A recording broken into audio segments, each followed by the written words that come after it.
Hey guys, what's up? It's Rygar the Destroyer, and today we're going to be taking a look at the Toys R Us exclusive Imperial Hovertank pilot from the Star Wars 6-inch Black Series.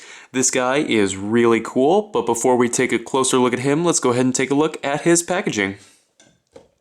Here it is. It's pretty standard for the most part, except for this Toys R Us exclusive sticker down here in the bottom corner.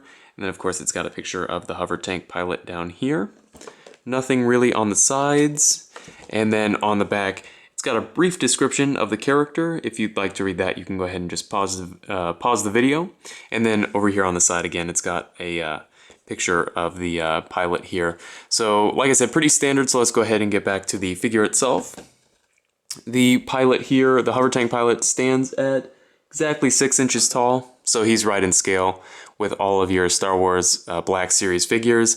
And he does come with one accessory, and that is the Stormtrooper blaster here. And I just assumed that this would be a re-release, but it does actually have one change. It looks like there's a flashlight here on the side, which is kind of cool. Aside from that, one small difference, there's really nothing different about it, and it doesn't have any paintwork or anything, so that could be a little better, but I think it looks fine, so I'm not too worried about it. As far as the figure itself goes, I really like this figure. One thing that they did that I really like is they give the entire figure this wash to make it look kind of dirty, and then they dry brushed some on the helmet and places around the armor. And another thing that they did that I really like is, for the most part, most of the pieces are done in a satin or flat finish, which really makes them look more realistic.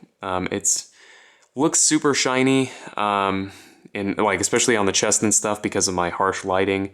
But in real life, it's not it's not really reflective, except for maybe the pants, which are kind of plasticky, but that's the only part of the figure that's kind of shiny that I feel like maybe shouldn't be shiny.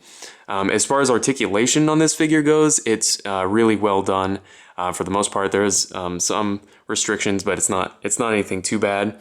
He's got a ball peg in the head and then a hinge. The hinge doesn't let the helmet go up too much. I think that's partially because of the design of the helmet, though. And there is some, the articulation is kind of impeded a little bit, again, by the sculpt of the helmet. It kind of rubs on some of the sections, but that's not really Hasbro's fault. That's more of the design of the character, so there's not a ton they can do there. He's got ball hinge shoulders, and they go up to a 90 degrees to the body, and then you also can't see the hinge, which is really nice. They're getting really good at doing that. And the shoulder piece there is rubber, so if it does get stuck or whatever there, it'll just move out of the way. Not a big deal there. He's got hinged elbows that give him 90 degrees, and then there is a swivel there. There's no bicep swivel or anything. He has hinged wrists with a swivel, and on this hand, the articulation is kind of limited, but it does go, the hinge goes horizontally through the hand on this side, and then on this side, it goes vertically. You can see that there. And then, of course, both of them swivel. He's got what feels like a single or double ball peg in the torso here, which gives him a nice range of motion, of course, and it lets him swivel from side to side, lean, crunch way forward and way back, which is really nice. He's got T-jointed hips, which don't go out to the side a ton, but they do go forward very far, and they go a reasonable amount backwards, which is nice. And I was worried about these pouches here on the front, but they're made of a very soft vinyl, so they move out of the way without any problems at all, which is really nice. Then there's a thigh swivel right here. He's got double jointed knees with a nice range of motion there. They're not the prettiest because the kneecap sticks way out, but that's not it's not a huge deal or anything. And then he's got hinged ankles with an ankle rocker. So overall, I really like not only the design of this character, but the execution overall. So I definitely would say that if you can find this guy for a reasonable price, I would go ahead and pick him up because I think he would make a nice addition to anybody's collection.